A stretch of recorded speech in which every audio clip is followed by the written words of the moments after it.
మీ అమ్మని ఎన్నిసార్లు కొట్టినా? చాలాసార్లు కొట్టినా. నేను ఎప్పుడైనా కొట్టినానా? కొట్టేదాకా తెచ్చుకో. Watch our film Raju vs. Zambai with extended cut, streaming now only on ETV Win.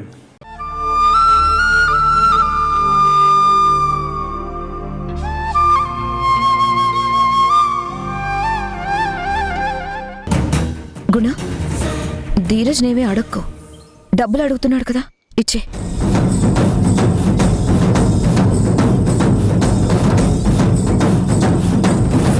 ఏంటి జనని, వాడు దేనికోసమో చెప్పకుండా 10 లక్షలంటే ఎలా ఇవ్వగలను చెప్పు? వీడు గతంలో చేసినవన్నీ వెధవ పనులే కదా. ఇప్పుడు వీడిని నమ్మి 10 లక్షలు ఇవ్వమంటావా? నువ్వు కూడా అమాయకంగా వీడిని సపోర్ట్ చేస్తావేంటి?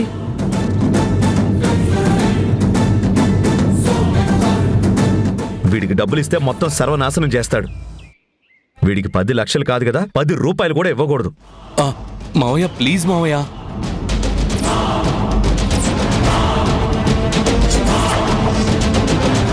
ఈసారి ధీరజ్ అడిగేది జెన్యూన్ రీజన్ కోసమే అనిపిస్తుంది గుణ. పర్లేదు, ఈ ఒకసారికి ఇవ్వు.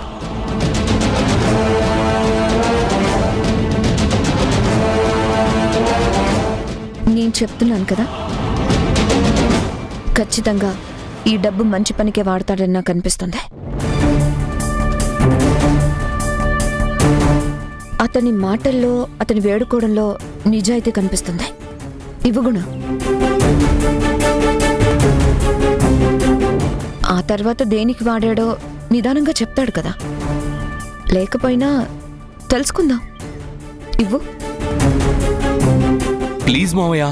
రే సరేరా, ఇంకా నా కాళ్ళు వదులు, ముందు ఇస్తానులే 10 లక్షలు. లే మావయ్య, థ్యాంక్ యూ మావయ్య, థ్యాంక్ యూ సో మచ్.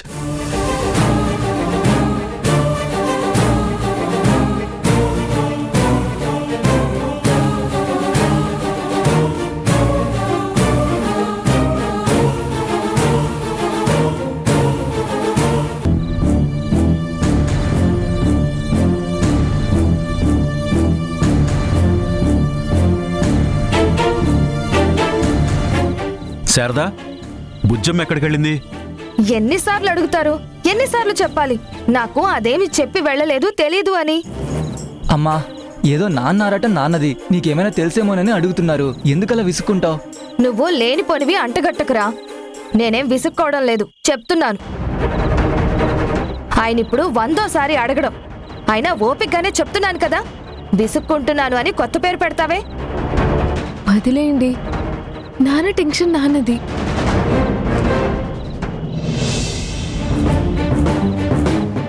ఎక్కడికి వెళ్ళావు? ఫోన్ స్విచ్ ఆఫ్ ఎందుకు వచ్చింది? ఏదైనా పని మీద వెళ్ళేటప్పుడు ఇంట్లో ఎవరికైనా చెప్పేసి వెళ్ళొచ్చు కదా. చెప్పలేనంత అర్జెంట్ పని ఏం వచ్చిందమ్మా? పైగా ఫోన్ స్విచ్ ఆఫ్లో ఎందుకు పెట్టావు? నేను స్విచ్ ఆఫ్లో పెట్టలేదు నాన్న, అదే స్విచ్ ఆఫ్ అయింది. అది స్విచ్ ఆఫ్ అయిందో నువ్వు పెట్టావో కానీ అసలు ఇంత చీకటి పడే వరకు ఎక్కడికి వెళ్ళావు? ఏం పని మీద వెళ్ళావు? ఒక మాట చెప్పి వెళ్తే ఇంతమంది ఇంత టెన్షన్ పడేవాళ్ళం కాదు కదమ్మా. నాన్న, మనసేం బాగోలేక అలా గుణగారింటికి వెళ్ళాను నాన్న.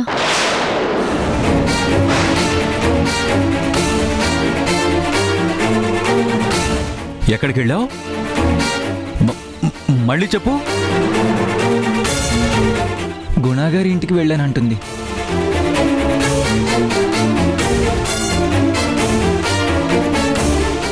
నాతోనే గుణాగారి ఇంటికి వెళ్ళాను అని చెప్తున్నావంటే చాలా ధైర్యం కూడగట్టుకున్నావు.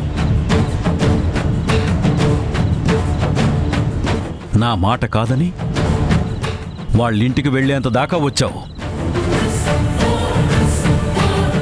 ఆ మాటకు అర్థమేంటి?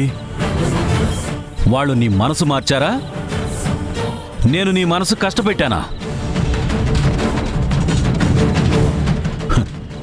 ఇవాళ వెళ్ళాను అంటావు, రేపు ఉంటాను అంటావు, ఉంటావు కూడా. అందులో అనుమానం ఏమీ లేదమ్మా. నీ మనసులో ఉండాలనే కోరిక కలుగుతుంది అని నాకు అనిపిస్తుందమ్మా. వాళ్లే అమ్మా నాన్న అని నువ్వు నమ్ముతున్నావు అనుకుంటున్నాను. ఏదో వెళ్ళానంది కానీ అక్కడ ఉంటానని చెప్పలేదు కదా నాన్న. రేయ్ నువ్వు మాట్లాడుకో. బుజ్జమ్మను చూసి నీకు ధైర్యం పెరిగినట్టుంది. లేదు నాన్న, మీరు మిస్అండర్స్టాండింగ్ చేసుకుంటున్నారు. నేను అసలు అలా అనలేదు. అయినా వాళ్ళ ఇంటికి వెళ్ళడం కొత్త ఏం కాదు కదా. ఇంతకు ముందు కూడా చాలాసార్లు వెళ్ళేదాన్ని కదా. అప్పుడు మీరేం కోపడలేదు, చికాకు పడలేదు. ఇప్పుడెందుకు నా మీద కసురుకుంటున్నారు?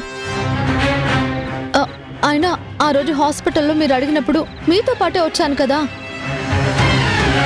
ఎందుకు నాన్న మీరేదో అనుకొని ఏదో ఆలోచించి నన్నేదో అంటారు? ఏదేదో అనడం లేదమ్మా. ఏదో రకంగా ఆలోచించే అవకాశం నువ్వే ఇస్తున్నావు నాకు. అంతకుముందు బుజ్జమ్మకు అబద్ధం అంటే తెలీదు, కానీ ఇప్పుడు బుజ్జమ్మే అబద్ధం అయిపోతుంది. ఈ మధ్య చాలా అబద్ధాలు ఆడటం నేర్చుకున్నావమ్మా. నా మనసు నన్ను హెచ్చరిస్తుంది. నువ్వు నా దగ్గర నుంచి వెళ్ళిపోవాలని చూస్తున్నావు కదా. నిజం చెప్పు బుజ్జమ్మ, మనసులోనే దాచుకుని నన్ను దుర్మార్గుణ్ణి చేయకమ్మా. నీ మనసులో ఏముందో చెప్పే నాకు. ఆ తర్వాత నేను ఏ నిర్ణయం తీసుకోవాలో ఆలోచించుకుంటాను. లేదు నాన్న, మీరు తప్పుగా అర్థం చేసుకుంటున్నారు. నాకు అలాంటివి ఏం కోరికలు మనసులో లేవు. ఎందుకు నాన్న చిన్నదానికి అంతలా ఆలోచించి అపార్థం చేసుకుని అలా మాట్లాడతారు? రేయ్ నిన్ను మాట్లాడొద్దన్నాను కదా. ఎందుకురా మధ్యలో దూరి మాట్లాడుతున్నావు? చూడు, తప్పుగా మాట్లాడడమో, తప్పుగా అర్థం చేసుకోవడమో, తప్పుగా ప్రవర్తించడమో కొత్తగా నాకు అలవాటైంది. కారణం మీరు.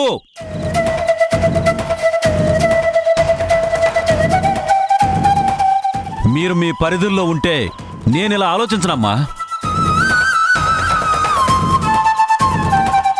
అందుకే నేను ఆల్రెడీ ఒక డెసిషన్కి వచ్చేసానని చెప్పేశాను కదా. మనం ఇంకా ఈ ఊరిలో ఉండడానికి వీల్లేదు. ఇక్కడున్న కొద్దీ నువ్వు పదే వాళ్ళ ఇంటికి వెళ్ళడం, వాళ్ళ ఇంటికి వెళ్ళానని మెల్లగా అక్కడే స్థిరపడిపోతావు కూడా.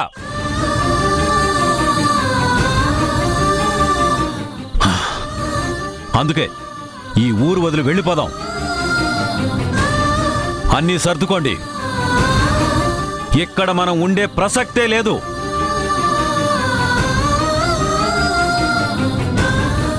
నేను ఊరు కాని ఊరు, రాష్ట్రం కాని రాష్ట్రం తీసుకెళ్ళి అక్కడ వేరే సంబంధం చూసి పెళ్లి చేస్తాను.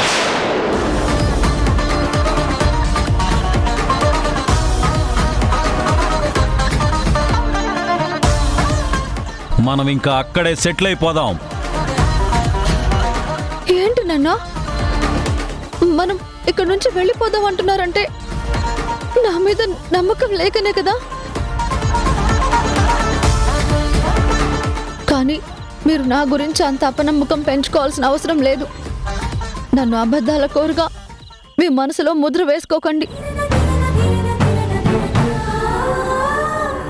ఒకటి మాత్రం చెప్తాను, నేను మీ కూతురుగా ఈ ఊళ్ళోనే ఉంటాను.